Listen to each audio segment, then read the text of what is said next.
نحمده ونستعينه ونستغفره سامنے دیکھنا اور سکونے والا بیٹھ رہا دیکھی کرے پیٹ ونعوذ بالله من شرور أنفسنا ومن سيئات أعمالنا چلیے من يهده الله فلا مضل له ومن يضلل فلا هادي له وأشهد أن لا إله إلا الله وحده لا شريك له وأشهد أن محمدًا عبده ورسوله يا أيها الذين آمنوا اتقوا الله حق تقاته ولا تموتن إلا وأنتم مسلمون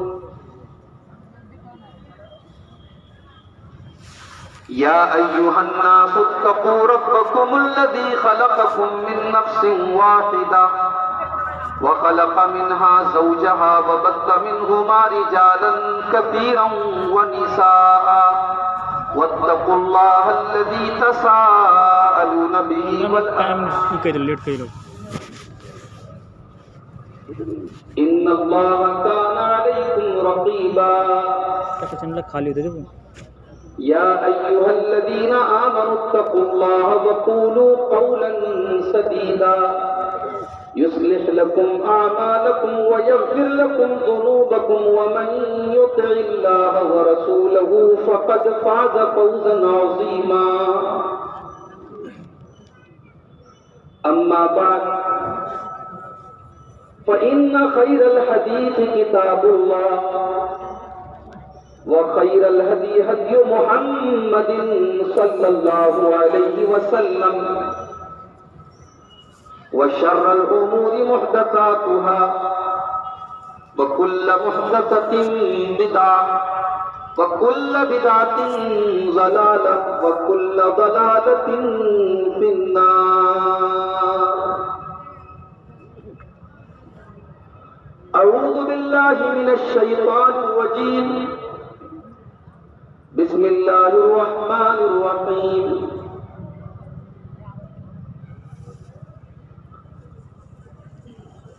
قل إنما أنا بشر مثلكم يوحى إلي أنما إلهكم إله واحد فمن كان يرجو لقاء ربه فليعمل عملا صالحا ولا يشرك بعبادة ربه أحدا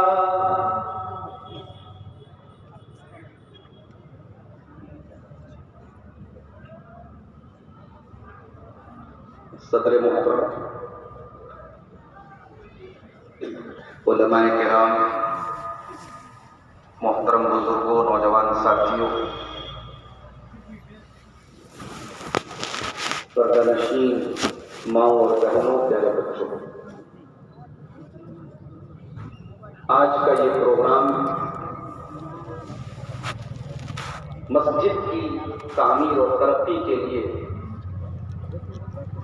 منعقد ہوا ہے مجھ سے پہلے آپ جس مقرر کی تقریر سن رہے تھے وہ تقریر بھی کر رہے تھے اور اس مسجد کے لیے چندہ بھی کر رہے تھے میری بھی آپ سب سے یہ اپیل ہے یہ گزارش ہے کہ آج کے اس جلسے کا جو مقصد ہے وہ اس مسجد کی تعمیر ہے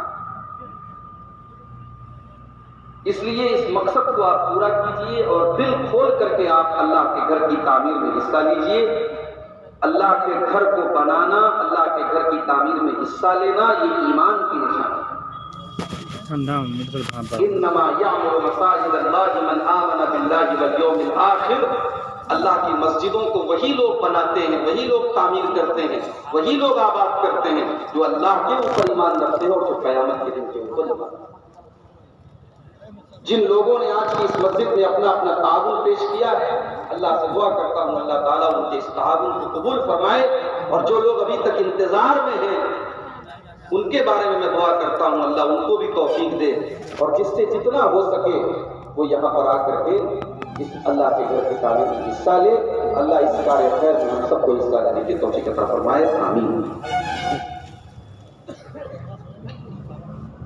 میں نے آپ کے سامنے بڑی مشہور آیت پڑھی ہے.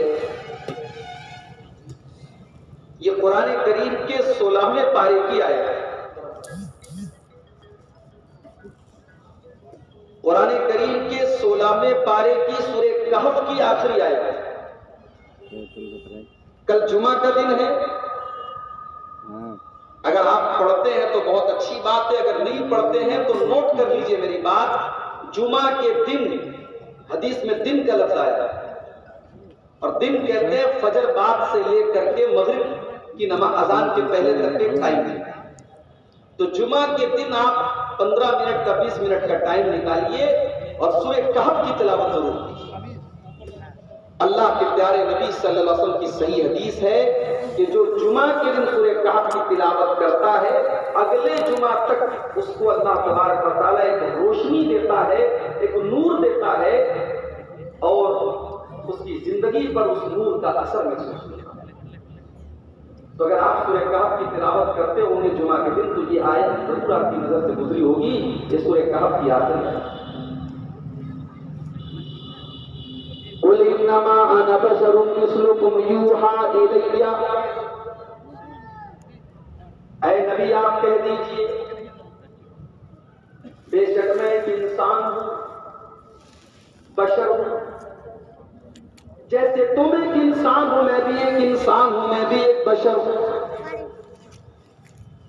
لیکن ہاں تم عام انسان ہو، میں انسان ہو کر کے بھی عام انسان نہیں ہوں. قُلْ إِنَّمَا أَنَا بَشَرٌ مِثْلُكُمْ يُوحَىٰ إِلَيَّ.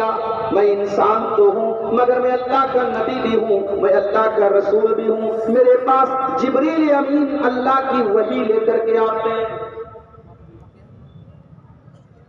اے لوگو، اللہ تعالیٰ نے مجھے یہ حکم دیا ہے انما الہکم الہ واحد، کہ تمہارا معبود صرف اور صرف ایک ہے، تمہارا پروردگار صرف اور صرف ایک ہے.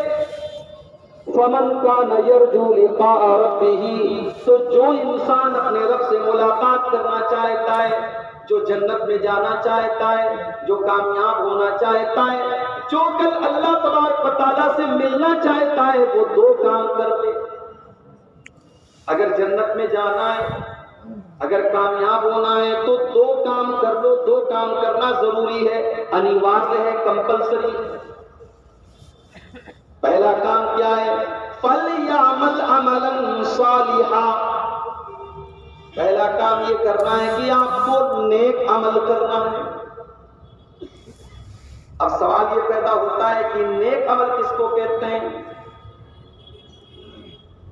نیک عمل اس عمل کو کہتے ہیں جس عمل کو اللہ نے نیک عمل قرار دیا ہو، رسول نے نیک عمل قرار دیا ہو.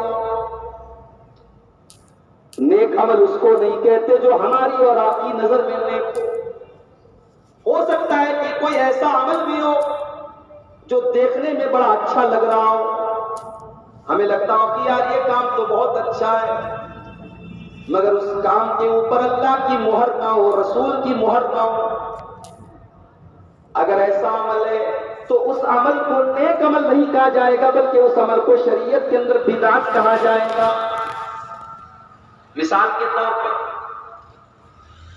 اذان ہو رہی ہے، اللہ کے نبی فرماتے ہیں کہ جب اذان ہونے لگے فَقُولُوا مِثْلَ مَا يَقُولُ الْمُؤَذِّنُ، تو تم اذان کا جواب دو.